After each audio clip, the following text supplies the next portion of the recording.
Ladies and gentlemen, it's official. The president of Russia, Vladimir Putin, has apologized. If you're from any post-Soviet country or if you understand the mentality of these people, you probably realize how unusual and unexpected this is. But what he apologized for? Why is this so unusual? Does this mean that Putin starts realizing that things might not be going as good as he thinks? And these are the questions that we'll be talking about in my today's video. What's up, investors and people of Reddit? It's the Russian Dude, and this is your daily update on Russian-Ukrainian war as of Thursday, May 5th. You can see the main events of the day to my right, along with the timestamps. Today, the president of Russia apologized to Israel for the words of his own Minister of Foreign Affairs, Sergey Lavrov, who compared Zelensky to Hitler and called all the Jewish people the biggest antisemites. If you remember, in the beginning of this week, Sergey Lavrov, who is the main diplomat of Russia, the person who is supposed to represent Russia in the political arena from the best side possible,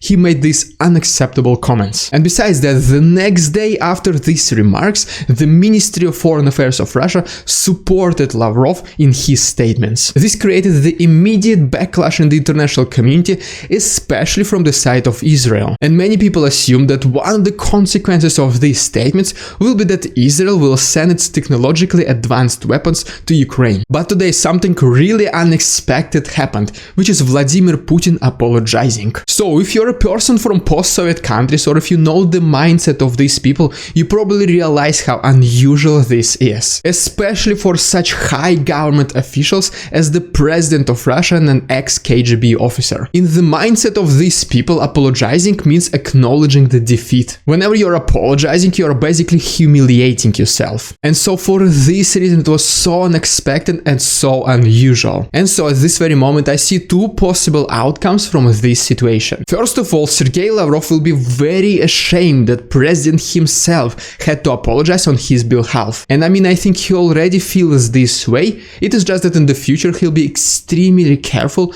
with his statements. Which in the best case scenario, I hope there will be not too many provocative statements from Russia anymore. And the second possible outcome, in my opinion, is that Sergey Lavrov will retire Russian style. Which basically means the following. The media will say that yes, Sergey Lavrov just retired and he is out of politics at this moment. But in reality, this means that probably he was forced to retire. And if this ends here, this is of course good for Lavrov. But retiring Russian style probably means that we will never hear about him again. So yes, the apology just happened today, and I assume that the consequences will be heard just maybe next week. And as soon as there are any news about Sergey Lavrov, I'll immediately tell you about them. And by the way, if you like this style of daily news reporting, feel free to like this video and subscribe to my channel. Also, please make sure to check the link in the description if you want to support Ukraine with us. I will be donating all of my Patreon memberships at the end of each month to Ukraine. Thank you so much, and let's continue. Welcome to another episode of Ridiculous Russian Propaganda. And today we are going to talk about the undeniable proof that the Russian media channels found about the drug abuse in Ukrainian army. So this is briefly what happened. As soon as Russian forces captured abandoned Ukrainian base,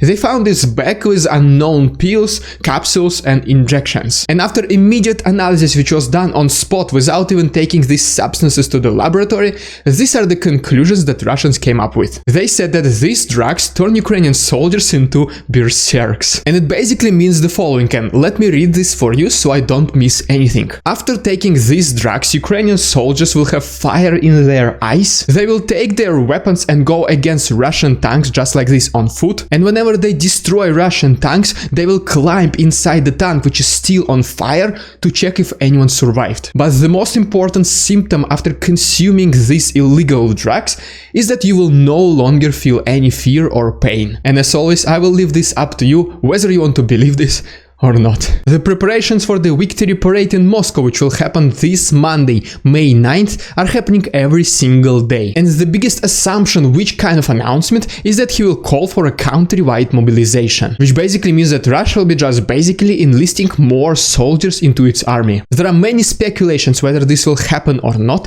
and for example, the press secretary of Russia, Dmitry Peskov, mentioned yesterday is that there is not going to be mobilization. This is just a nonsense. But because of his past history with these kind of statements, it is hard to believe this. But today the chairman of Russian parliament, Vyacheslav Volodin, also mentioned that this mobilization is just a rumor and it's a fake news. What they're trying to do here is to just calm down Russians and say, don't worry, you're all gonna be safe. But I guess you know this proverb which says there is always calm before the storm. And this is exactly what was happening before February 24th, when Russia invaded Ukraine. The very same people were saying that no, Russia is not going inside Ukraine. Russia has no business with this country. And we already know what happened next. I was also talking about these invisible mobilizations in my previous video, which basically means that okay, maybe there is no official mobilization at this very moment in Russia, but at the same time some people have been reporting that some of their friends and acquaintances been enlisted in the army recently. And two main categories of people who are being drafted into the army at this very moment in Russia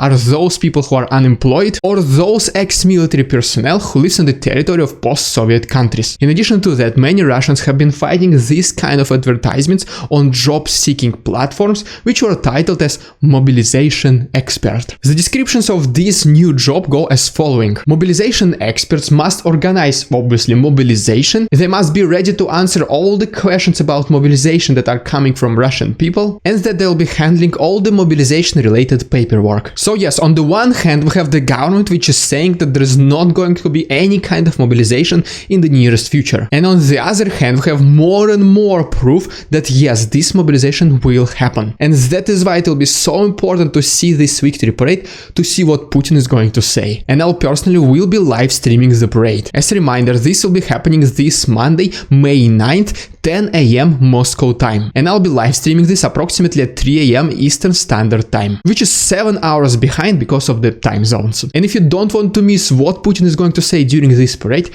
feel free to mark this calendar and join us in this live stream. In this map presented to us by the Defense Intelligence of the United Kingdom, we can see the current condition of the Russian-Ukrainian war. And as you can see, the main combat action is concentrated in the east and south of the country. And according to the Defense Intelligence, Russia is now concentrating the majority of its attacks on the south of Ukraine in the cities of Odessa, Kherson and Mariupol. And the reason why Russia is doing this is so they can have full control over the Black Sea, which in the future will give them easier access to take the control over Crimea Peninsula. Russia is also launching several missile strikes across the entire country to demoralize the population. But according to the advisor to the president of Ukraine, Alexei Arestovich, the reason why Russia is doing so many missile strikes across the entire country at this very moment, it is because historically these air strikes are the preliminary actions before some massive counterattacks. So what he means by this is that he assumes that Russia is doing its best to capture at least something